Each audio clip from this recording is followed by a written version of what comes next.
Chapter 3. The serpent was more subtle than any beast of the field which the Lord God had made. And he said unto the woman, Yea, hath God said, Ye shall not eat of every tree of the garden? And the woman said unto the serpent, We may eat of the fruit of the trees of the garden. But of the fruit of the tree which is in the midst of the garden, God hath said, Ye shall not eat of it, neither shall ye touch it, lest ye die.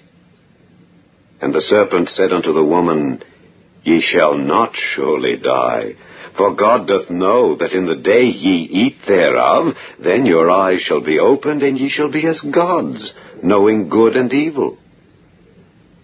And when the woman saw that the tree was good for food, and that it was pleasant to the eyes, and a tree to be desired to make one wise, she took of the fruit thereof, and did eat, and gave also unto her husband with her, and he did eat. And the eyes of them both were opened, and they knew that they were naked.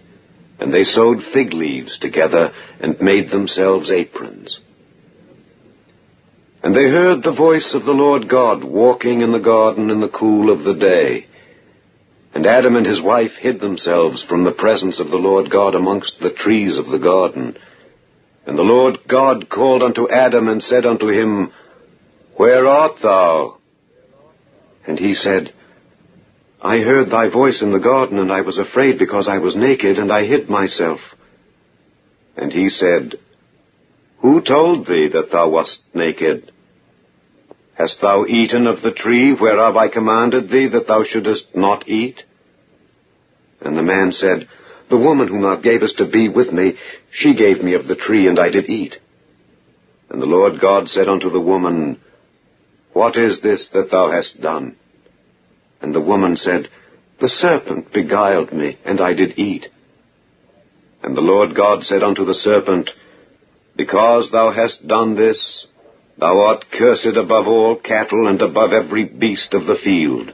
Upon thy belly shalt thou go, and dust shalt thou eat all the days of thy life. And I will put enmity between thee and the woman, and between thy seed and her seed.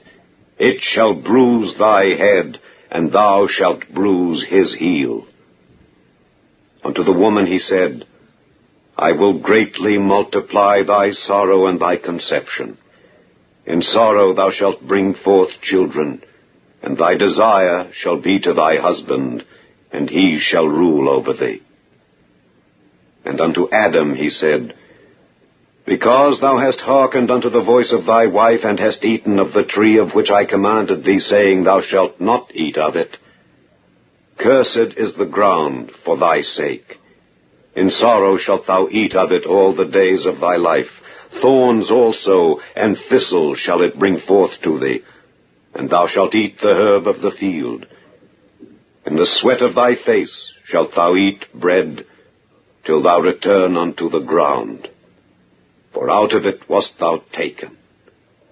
For dust thou art, and unto dust shalt thou return. And Adam called his wife's name Eve, because she was the mother of all living. Unto Adam also and to his wife did the Lord God make coats of skins, and clothed them. And the Lord God said, Behold, the man is become as one of us, to know good and evil. And now, lest he put forth his hand and take also of the tree of life, and eat and live forever. Therefore the Lord God sent him forth from the Garden of Eden, to till the ground from whence he was taken. So he drove out the man, and he placed at the east of the Garden of Eden cherubims, and a flaming sword, which turned every way, to keep the way of the tree of life.